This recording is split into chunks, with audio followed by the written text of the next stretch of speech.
جس طرح رسول اللہ صلی اللہ علیہ وسلم کے اندر بعض خصوصیات ہیں، اسی طرح امت محمدیہ کو بھی اللہ رب العزت نے بعض خصوصیات سے ودیت فرمایا۔ ایک تو یہ کہ ہم نے جس نبی کا کلمہ پڑھا، ایک رشتہ داری ہوتی ہے رحم کی، ایک ہوتی ہے دودھ کے ساتھ، ایک ہوتی ہے چچا خالہ ماموں اوپر والے رحم کے رشتوں سے۔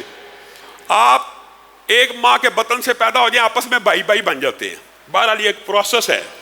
لیکن رسول اللہ صلی اللہ علیہ وسلم کی امت کی ایک خصوصیت ایسی ہے جو اس کو دیگر تمام امتوں سے ممتاز کر دیتی ہے۔ وہ کیا ہے؟ انما المؤمنون اخوہ۔ تو ایک ماں کے بطن سے پیدا ہوا نہیں ہوا، تو شیخ ہے، تو ارائی ہے، تو چودھری ہے، تو جٹ ہے، تو کسی کنبے اور قبیلے کا ہے، اگر تو نے رسول کی رسالت کا اقرار کر لیا ہے، ان کو خاتم النبیین مان لیا ہے، اللہ کے ایک ہونے کی گواہی دے دی ہے، تو اس مومن کا بھی بھائی ہے جو چاہے کابل میں بیٹھا ہو، چاہے شام میں بیٹھا ہو، چاہے فلسطین میں بیٹھا ہو۔ وجہ کیا؟ وجہ کلمہ طیبہ ہے، وجہ گواہی ہے، وجہ شہادت ہے۔ اگر آج ہم امت محمدیہ صرف اس فلسفے کو سمجھ لے، انما المؤمنون اخوہ، آپ میرے بھائی ہیں، کیا یہ چھوٹی بات ہے؟ بھائی تو وہ ہوتا ہے جو بچپن میں ساتھ پلا اور بڑا ہو، بھائی تو وہ ہوتا ہے جو دودھ شریک ہو، جس کی ماں سانجی ہو، جس کا باپ سانجا ہو۔ یہاں پہ ان سب اعزازات سے بڑا اعزاز امت محمدیہ کو ملا، وہ کیا؟ تو میرا بھائی ہے، ہمارا تیرا نبی سانجا ہے، ہمارا تیرا رسول سانجا ہے، ہمارا تیرا رہنما سانجا ہے، ہمارا تیرا مقتدی پیشوا ایک ہے۔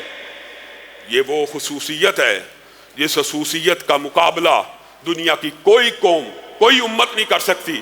صحابہ نے اس بات کو جس طرح سمجھا، آج اگر امت محمدیہ صرف یہ ایک فلسفہ سمجھ لے تو انقلاب آ جائے۔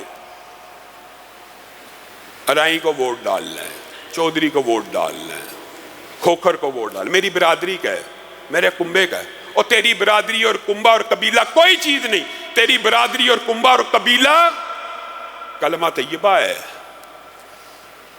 مصعب نے کیا کہا تھا؟ اس کو ذرا کس کے باندھنا، اس کی ماں بڑی امیر ہے، اس کو چھڑوائے گی اسلام امیر ہو جائے گا۔ ہائے مصعب، اسلام نے تجھے اتنا سنگ دل کر دیا، اپنے سگے ماں جائے بھائی کو نہیں پہچانتا۔ مصعب نے امت محمدیہ کی خصوصیت کو بیان کرتے ہوئے کہا تھا، خاموش ہو جا، میرا بھائی تو نہیں بلکہ وہ ہے جو تجھے باندھ رہا ہے۔ یہ کلمہ طیبہ ہے۔ ہم آپس میں کیسے بھائی ہیں؟ اور میرے ذہن میں شیخ عبد المنان نور پوری رحمہ اللہ کی ایک بات ذہن میں آ گئی۔ ان کا ایک داماد تھا، ان کا شاگرد تھا، داماد بھی تھا اور شاگرد بھی تھا۔ اس نے ان کی بیٹی کو طلاق دے دی۔ طلاق ہو جانے کے کچھ عرصے کے بعد اس نے پیغام بھیجا، میں آپ سے ملنا چاہتا ہوں۔ تو مولانا عبد المنان نور پوری رحمہ اللہ، اللہ تعالیٰ ان کی قبر کو روشن کرے، یہ ہمارے اسلاف اور اکابرین ہیں۔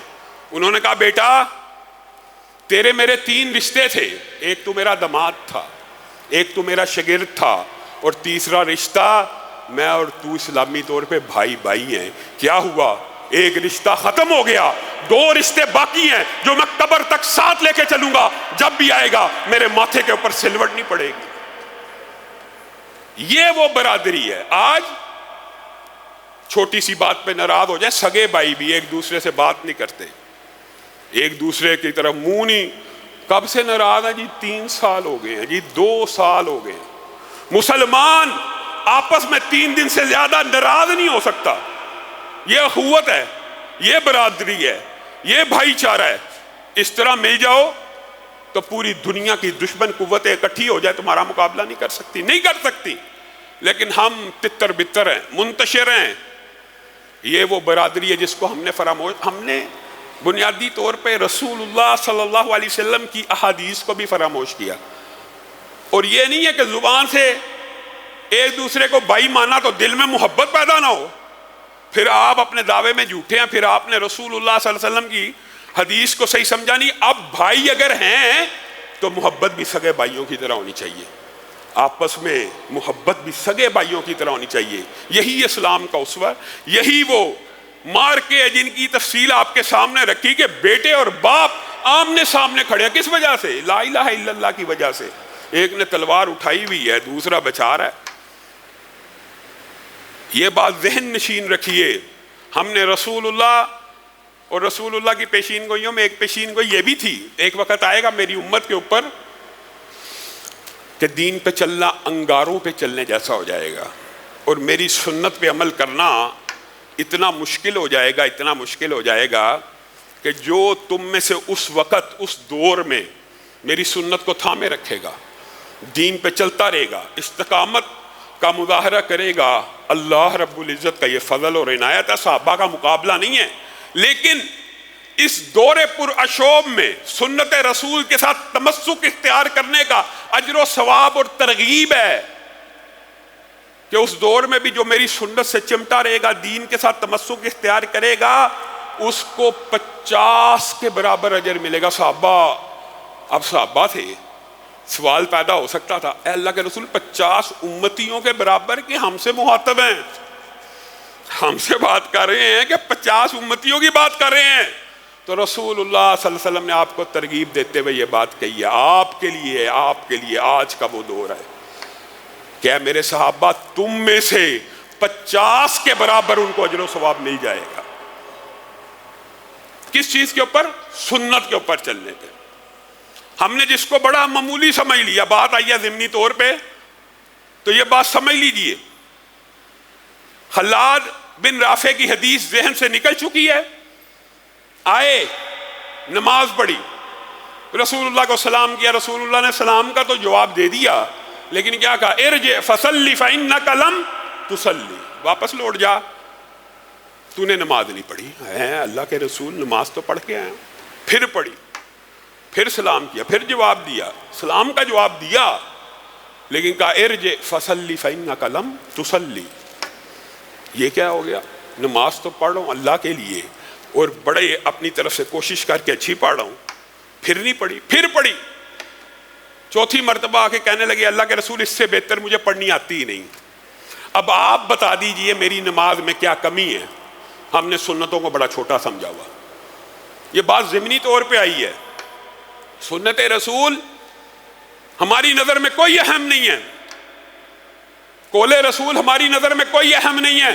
اور قول رسول کا مطلب یہ نہیں تھا کہ جو رسول اللہ کی زندگی میں قول ہو اسی کے سامنے آوازیں پست کرنی ہے یا اسی کو ماننا ہے. آج بھی احادیث کی جتنی کتابیں ہیں جو صحیح سند سے رسول اللہ کا قول ہے، اس قول کے سامنے آوازوں کو پست کرنا ہے، اس قول کے سامنے نظروں کو جھکا دینا ہے، سر تسلیم خم کرنا ہے. یہ مطلب ہے.